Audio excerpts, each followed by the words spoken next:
So tell me more about affiliations or trade associations that we're members of, and what's important for the home care sector. Yeah, no, great.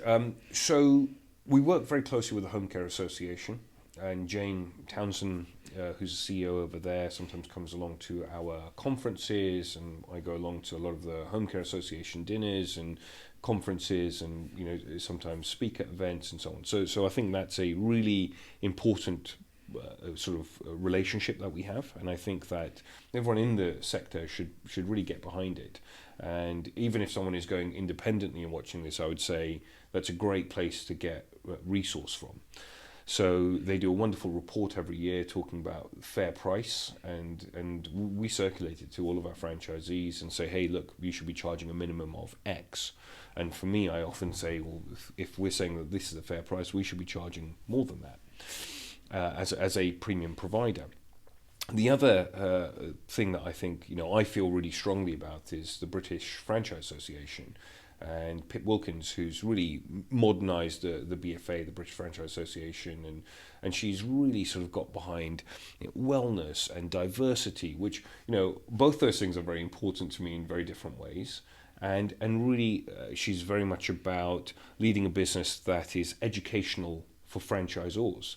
And so I feel like it's really important to work with a franchisor that is affiliated with the BFA, because they'll also do things like look at our franchise agreement and say, hey, I don't think this is appropriate, and so on. And it's a great resource for us to pick up the phone and say, do you know the right kind of lawyer or the coach or a supplier that understands franchising?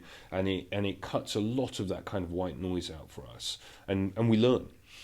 I work quite closely with the International Franchise Association out in the States, and I go out there once to twice a year. I've got some really wonderful relationships through the USA as well, and they'll often be on my podcast, and I'm out in Vegas in 2025 for the convention in February, and so I'll go out there, I'll learn lots, I'll be connected with other home care franchisors that are maybe a million light years ahead of us, which you can absolutely learn lots and lots from, and it's really just quite wonderful.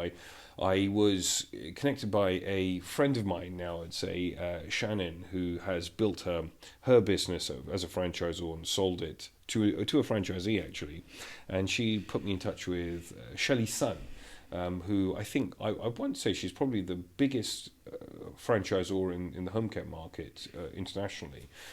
Huge home care business, but run really well. And so we were sort of messaging and seeing if we can connect out there, and it's just really interesting to learn from across the pond, because they do things very differently. They're further ahead in franchising, but also further ahead in home and healthcare. So a lot of the home care in the USA is health related.